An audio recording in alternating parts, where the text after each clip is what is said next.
My name is Sid Simmons. I'm a past president at Branch 132, Dallas, Texas. I want to thank the family for allowing me an opportunity to say a few words about the life and career of my good friend, Robert Earl Hinson. Robert had a long and successful career with the National Association of Letter Carriers, going back to the late 70s. I first met him in 1983 at the old Union Hall on Center Street, just a block or two down from Station A. He was already an experienced steward at South Oak Cliff Station, and I was just getting started as an alternate steward in Louisville. Over the years, Robert held numerous positions with the union. In the late 80s, he worked for the national business agent, Joe Romero, as a local business agent. Many of you in our NALC family may not know that Robert arbitrated many cases, including removals, with a very successful win rate. He was an excellent advocate. During this period of his career, Robert he also found time to represent members in EEO hearings. He was good at that too. After his tenure at the National Business Agent's Office, Robert accepted a full-time position on the district-wide union management team known as UMPS, which was a precursor to the current process we call the dispute resolution team. Robert and his management counterpart would go out to stations, and the parties would present their disputes and the team would write a decision. He was also very effective in that capacity. After a couple of years or so, Robert left the UMPS team and accepted another full-time position on the Dallas District Route Check team. He and his partner had the important responsibility of making fair and equitable adjustments with actual letter carrier input.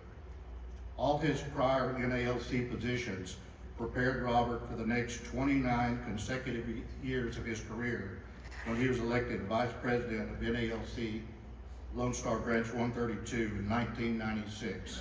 To this day, he is by far the longest serving Vice President of our branch. Some of you may wonder how I can be so specific when it comes to Robert's career.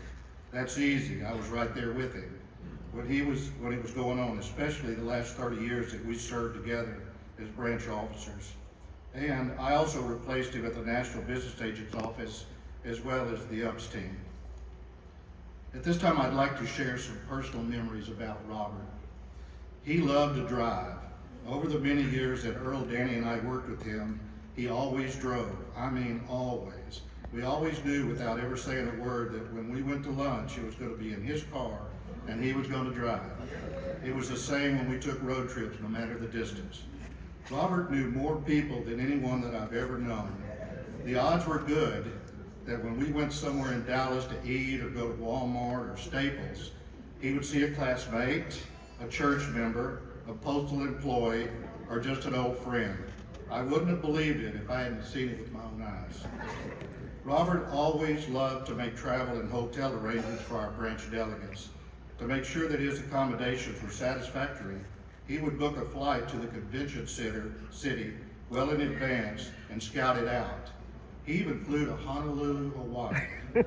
I have never seen anything like it. It was very important to him to ensure that others had a smooth and enjoyable experience.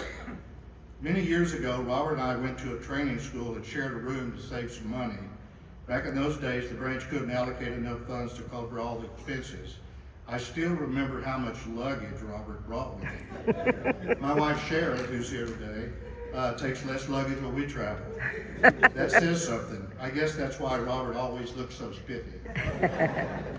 Robert was born in Center, Texas, and moved to Dallas when he was a young child with his parents and his three siblings, Bill, Dorothy, and Shirley. Over the years, he would tell Earl, Danny, and me many stories about his younger days. What was amazing was his attention to detail. He had an unbelievable memory. He would tell us stories about experiences he had had and could remember exactly what was said and done almost 70 years ago. It blew my mind, especially since I have practically no memory of my early years. Robert graduated from James Madison High School in 1963 at only 16 years old. He accomplished that feat by skipping a grade and having his birthday shortly after he graduated. Many of you may not know that Robert was a sprinter as he was in high school. He was a fast cat. Robert was a leader most all his life, and I believe it began after he graduated.